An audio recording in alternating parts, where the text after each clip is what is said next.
ಕುಣಿಗಲ್ ತಾಲೂಕಿನ ಪಿ ಹೊನಮಾಚನಹಳ್ಳಿ ಗ್ರಾಮದ survey number 23ರಲ್ಲಿ 50 ಎಕರೆ ಜಮೀನನ್ನ ಭೂ ರಹಿತರಿಗೆ ಹಾಗೂ ಸಾರ್ವಜನಿಕ ಉದ್ದೇಶದಿಂದ ಸರ್ಕಾರಿ ಕಚೇರಿಗಳನ್ನು ನಿರ್ಮಿಸಲು ಉಳಿಸಿಕೊಡುವಂತೆ ತುಮಕೂರು ಜಿಲ್ಲಾ ಆಮ್ ಆದ್ಮಿ ಪಾರ್ಟಿ ಅಧ್ಯಕ್ಷರಾದ ಎಚ್ ಜಯರಾಮಯ್ಯ ಒತ್ತಾಯಪಡಿಸಿದ್ದಾರೆ. ತಾಲೂಕು ಆಡಳಿತ ವಿಧಾನಸೌಧ ಮುಂಭಾಗ ಸುದ್ದಿಗಾರರೊಂದಿಗೆ ಮಾತನಾಡುತ್ತಾ ತಾಲೂಕಿನ ಹುಲಿಯೂರು ದುರ್ಗ ಹೋಬಳಿಯ ಪಿ ಹೊನ್ನಮಾಚನಹಳ್ಳಿ ಗ್ರಾಮದ ಸರ್ವೆ ನಂಬರ್ 23ರಲ್ಲಿ 50 ಎಕರೆ ಸರ್ಕಾರಿ ಜಮೀನನ್ನ ಶ್ರೀ ಸಿದ್ಧಾರ್ಥ ವಿದ್ಯಾಸಂಸ್ಥೆಗೆ ನಿಯಮಾನುಸಾರ ಮಂಜೂರು ಮಾಡಲಾಗಿದ್ದು, ಆದರೆ ಸಂಸ್ಥೆಯು ಮೂಲ ಉದ್ದೇಶಗಳಿಗೆ ಬಳಸಿಕೊಳ್ಳದೆ ಪಾಳು ಬಿಟ್ಟಿರುವುದರಿಂದ ಗ್ರಾಮದ ಭೂ ರೈತರಿಗೆ ಹಾಗೂ ಸರ್ಕಾರಿ ಕಚೇರಿಗಳ ಕಟ್ಟಡಗಳನ್ನು ಕಟ್ಟಲು ಈ ಜಾಗವನ್ನು ಮೀಸಲಿಡುವಂತೆ ಒತ್ತಾಯಪಡಿಸಿದರು. Bureau report NKS TV4 Kunigal. ಇವತ್ತು ರಾಜಕಾರಣಿಗಳ ಒತ್ತಡದಿಂದ ಸಾರ್ವಜನಿಕ ಆಸ್ತಿ ಸಂಪೂರ್ಣವಾಗಿ ನಾಶವಾಗ್ತಾ ಇದೆ. ಇದನ್ನು ಘೋರವಾಗಿ ಖಂಡಿಸ್ತಾ ಇದ್ದೀವಿ.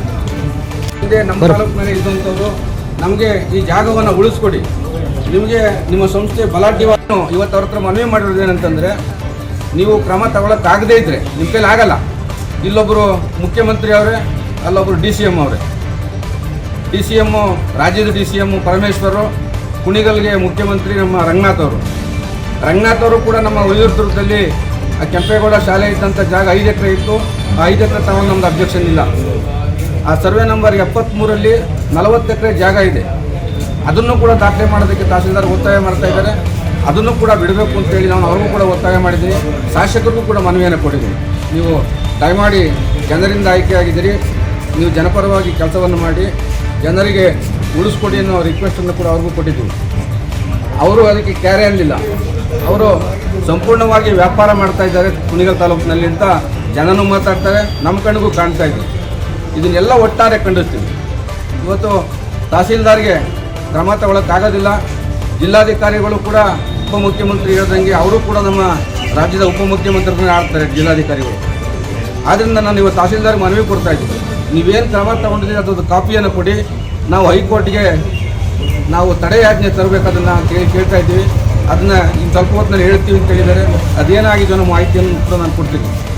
ತಮ್ಮಲ್ಲಿ ಒಂದು ಮನವಿ, ಇವತ್ತು ಏನು ಇಷ್ಟೆಲ್ಲ ಸಾರ್ವಜನಿಕ ಆಸ್ತಿಯನ್ನು ನಮ್ಮ ಆಯ್ಕೆಯಾದಂಥ ಜನಪ್ರತಿನಿಧಿ ಒಂದಲ್ಲ ಒಂದು ರೀತಿಯಲ್ಲಿ ಕಬಳಿಸ್ತಾನೆ ಬಂದಿದ್ದಾರೆ. ಅದನ್ನು ಖಂಡಿಸ್ತಾ ಮುಂದಿನ ದಿವಸದಲ್ಲಿ ಆ ರೀತಿ ಆಗಬಾರ್ದು ಅಂತೇಳಿ ತಹಸೀಲ್ದಾರ್ಗೆ ಮನವಿಯನ್ನು ಕೊಟ್ಟಿದ್ದೀನಿ. ಮತ್ತೊಂದು, ನಮ್ಮ ತಾಲೂಕಿನಲ್ಲಿ ಎಲ್ಲೆಲ್ಲಿ ಸಾರ್ವಜನಿಕ ಆಸ್ತಿಗಳಿದ್ದಾವೆ, ಗೋಮಾಳ ಇರ್ಬೋದು, ಬಗರ್ಕುಂ ಜಮೀನು ಎಷ್ಟು ಜನಕ್ಕೆ ಯಾರು ಕೊಟ್ಟಿದ್ದೀರಿ, ಯಾರ್ಯಾರಿಗೆ ದಾಖಲೆ ಕೊಟ್ಟಿದ್ದೀರಿ ಅಂತೇಳಿ ಅದನ್ನು ಕೂಡ ಕೊಟ್ಟಿದ್ದ. ಇದನ್ನು ಬಲವಾಗಿ ಒತ್ತಾಯಪೂರ್ವಕವಾಗಿ ಅವರಿಗೆ ಇದನ್ನು ಕೊಡಲೇಬೇಕು ಅಂತ ಈ ಮುಖಾಂತರ ಒತ್ತಾಯವನ್ನು ಮಾಡ್ತಾಯಿದ್ದಾರೆ. ಆಮ್ ಪಕ್ಷದ ಅಭ್ಯರ್ಥಿ ಕುಣಿಗಲ್ ತಾಲೂಕು ಹುಲಿಯೂರು ದುರ್ಗ ಹೋಬಳಿ ಅರಮನೆ ಹೊನ್ನಮಾಚನಹಳ್ಳಿ ಗ್ರಾಮದ ಸರ್ವೆ ನಂಬರ್ 23ರಲ್ಲಿ 50 ಎಕರೆ ಜಮೀನನ್ನು ಸಿದ್ಧಾರ್ಥ ವಿದ್ಯಾಸಂಸ್ಥೆ ಸುಮಾರು ವರ್ಷಗಳ ಹಿಂದೆ ಗುತ್ತಿಗೆಗೆ ಪಡ್ಕೊಂಡಿತ್ತು. ಆ ಗುತ್ತಿಗೆಯ ನಿಯಮಾನುಸಾರ ಜಮೀನನ್ನು ಬಳಕೆ ಮಾಡದೇ ಇದ್ದ ಕಾರಣ ನಾವು 2013ರಲ್ಲಿ ಕಂದಾಯ ಸಚಿವರಾಗಿದ್ದ ಶ್ರೀನಿವಾಸ್ ಪ್ರಸಾದ್ ಮತ್ತು ಕಾಗೋಡು ತಿಮ್ಮಪ್ಪನವರಿಗೆ ಮನವಿ ಸಲ್ಲಿಸಿದಾಗ ನಿಯಮ ಉಲ್ಲಂಘನೆಯಾಗಿದ್ದರೆ ಅದನ್ನು ರದ್ದುಪಡಿಸಬೇಕು ಅಂತೇಳಿ ಸ್ಪಷ್ಟವಾಗಿ ನಿರ್ದೇಶನವನ್ನು ಕಂದಾಯ ಇಲಾಖೆಯ ಪ್ರಧಾನ ಕಾರ್ಯದರ್ಶಿಗಳಿಗೆ ಮತ್ತು ನಮ್ಮ ತುಮಕೂರು ಜಿಲ್ಲಾಧಿಕಾರಿಗಳಿಗೆ ಕೊಟ್ಟಿದ್ದೆವು.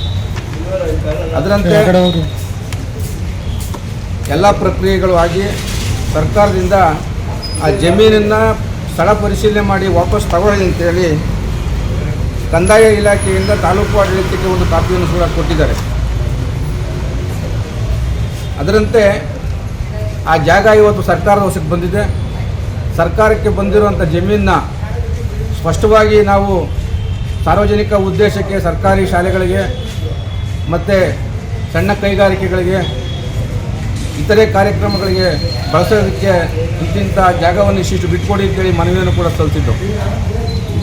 ಅದರ ಯಾವುದೇ ಒಂದು ಪರಿಣಾಮವನ್ನು ಬೀರದೆ ಹಾಗೆ ಪೆಂಡಿಂಗ್ಗೊಳಿಸ್ಕೊಂಡು ಸರ್ಕಾರದ ಭೂ ಬ್ಯಾಂಕು ತಗೊಂಡು ಅನ್ನೋ ಒಂದು ಕಾಪಿಯನ್ನು ಕೊಡಿ ಅಂತ ಕೇಳಿದ್ರು ಕೂಡ ತಹಸೀಲ್ದಾರ್ ಕೂಡ ನಿರ್ಲಕ್ಷ್ಯವನ್ನು ಮಾಡ್ತಾ, ಜಿಲ್ಲಾಧಿಕಾರಿಗಳು ನಿರ್ಲಕ್ಷ್ಯವನ್ನು ಮಾಡ್ತಾ, ಕೃಷ್ಣ ಬೈರೇಗೌಡರು ಕಂದಾಯ ಸಚಿವರಾಗಿದ್ದ ಸಂದರ್ಭದಲ್ಲಿ ಅದು ಅಡೆತಡೆಯಲ್ಲಿ ಇತ್ತು.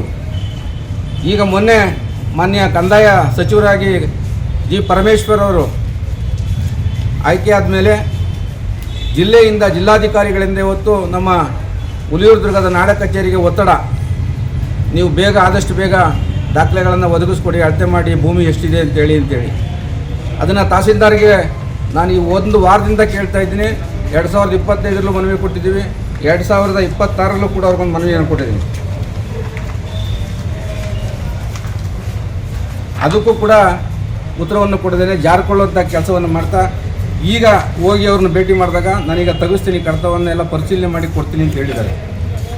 ಆದರೆ ಇವತ್ತು ಸಾರ್ವಜನಿಕ ಉದ್ದೇಶಕ್ಕೆ ಜಾಗವನ್ನು ಬಳಸೋದಕ್ಕೆ ಯಾವುದೇ ನಮ್ಮ ಜಿಲ್ಲಾಧಿಕಾರಿ ಆಗಲಿ ತಾಲೂಕಿನ ತಹಸೀಲ್ದಾರ್ ಆಗಲಿ ಪ್ರಯತ್ನವನ್ನು ಮಾಡ್ತಾ ಇಲ್ಲ. ನಾನು ನಮ್ಮ ತಹಸೀಲ್ದಾರ್ಗೆ ಹೇಳಿದೆ, ನಿಮಗೆ ಸಂಬಳ ಬರ್ತಾ ಇರೋದು ಜನಸಾಮಾನ್ಯರ ತೆರಿಗೆ ಹಣದಲ್ಲೇ ಹೊರತು ಪರಮೇಶ್ವರರು, ಕೃಷ್ಣ ಬೈರೇಗೌಡರು, ಡಿ ಕೆ ಶಿವಕುಮಾರು, ಸಿದ್ದರಾಮಯ್ಯನವರು ಕೊಡ್ತಾ ಇಲ್ಲ. ಜನರ ತೆರಿಗೆ ಹಣದ ಸಂಬಳ ತಗೋತಾ ಇದ್ದೀರಿ. ಜನಪರವಾದ ಕೆಲಸವನ್ನು ಮಾಡಿ, ನೀವೇನು ಕ್ರಮವನ್ನು ತಗೊಂಡಿದ್ದೀರಿ ಅದಕ್ಕೆ ಸಂಬಂಧಪಟ್ಟ ಮಾಹಿತಿಯನ್ನು ಕೊಡಿ ಅಂತ ಹೇಳಿದ್ರೆ ಈಗ ಅವರ ಕೇಳ್ಪಟ್ಟವ್ರು ಯಾರನ್ನ ಕರೆದು ಅದೇನಾಗೈತೆ ನೋಡಿ ಅಂತ ಹೇಳೋ ಮಟ್ಟಕ್ಕೆ ಹೋಗಿದ್ದಾರೆ. ಇದುವರೆಗೂ ಪರಿಶೀಲನೆ ಮಾಡಿಲ್ಲ.